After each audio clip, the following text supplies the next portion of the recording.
यहां हमें एक स्ट्रेट लाइन के बारे में बताया जा रहा है कि ये नीचे दी गए पॉइंट से गुजरती है और इसकी जो इक्वेशन है जो हमारे राइट हैंड साइड में नजर आ रही है वो y is equal to M X plus B यानी कि स्लोप इंटरसेप्ट फॉर्म में लिखी हुई है। तो ये जो इक्वेशन है इस स्ट्रेट लाइन की, ये इक्वेशन है क्या, हमें ये बताना है। तो याद रखिए कि x जो है वो इंडिपेंडेंट वेरिएबल है और y जो है डिपेंडेंट वेरिएबल है। और यहां पर हमें दिया हुआ है, आप ये देखिए गौर से देखिए, तो x में -9 से -8, फिर y जो है वो 2 मुस्तकिल चला जा रहा है, ये y में कोई तब्दीली नहीं आ रही।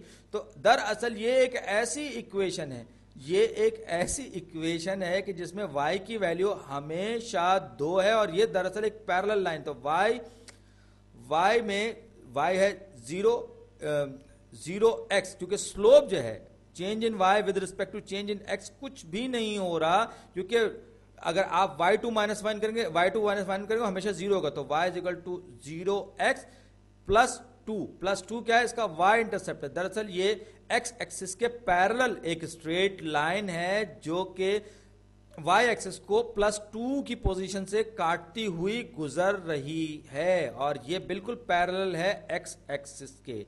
ये बात, क्योंकि y इंटरसेप्ट जो है इसका वो +2 है और x इसमें आप देख रहे हैं इसमें इसके स्लोप 0 है। अब अगली इक्वेशन देखिए, ये हमारा पहला जवाब दुरुस्त था। उसी तरह का एक और सवाल है और अब हमें दिया गया है, हमें इसको भी y इज इक्वल टू मैं इसको पहले कॉपी पेस्ट कर लूं ताकि मैं इस पर काम कर सकूं। तो जी मैंने कॉपी किया और अब मैं अपने ड्राइंग बोर्ड पे आ गया, क्योंकि मैं लिखना चाहता हूं, बताना चाहता हूं। तो अब देखिए यहां पर इन पॉइंट से गुजर रही है ये स्ट्रेट लाइन, ये सारे के सारे, ये मेरे ख्याल 1 2 3 4 5 6 पॉइंट्स दिए गए हैं मुझे। अब x में जितनी तब्दीली होगी उसकी मुताबिक तो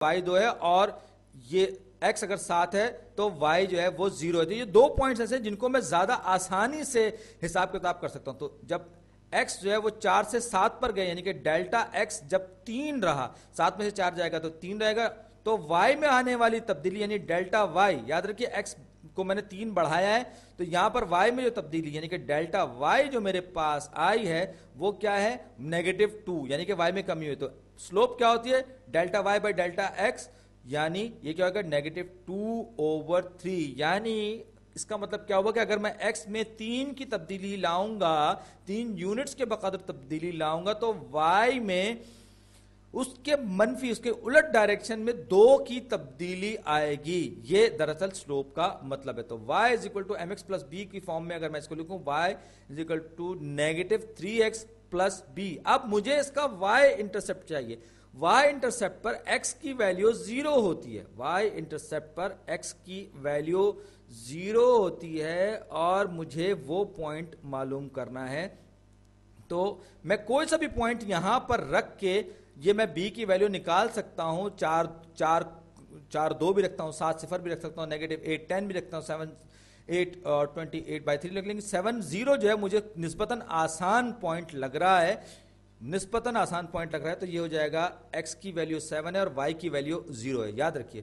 तो ये 0 इज इक्वल टू -2/3, अब ब्रैकेट के अंदर 7 आ जाएगा प्लस b।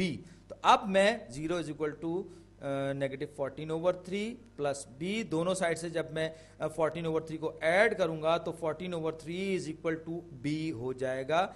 यानी कि यहां पर जो मैं लिखूंगा y is equal to M X plus B की फॉर्म में, तो m की जगह पर मेरे पास क्या आएगा, -2/3 और b की जगह पर मेरे पास आएगा 14/3। बस यही वैल्यूज मैं यहां रखूंगा। तो ये हो जाएगा नेगेटिव मैं खान एकेडमी की वेबसाइट पर हूं जी, ये असल खुल गया। तो -2/3 प्लस मैंने y इंटरसेप्ट का क्या मालूम किया था, 14/3, और यही मेरे सवाल का जवाब है जो दुरुस्त है।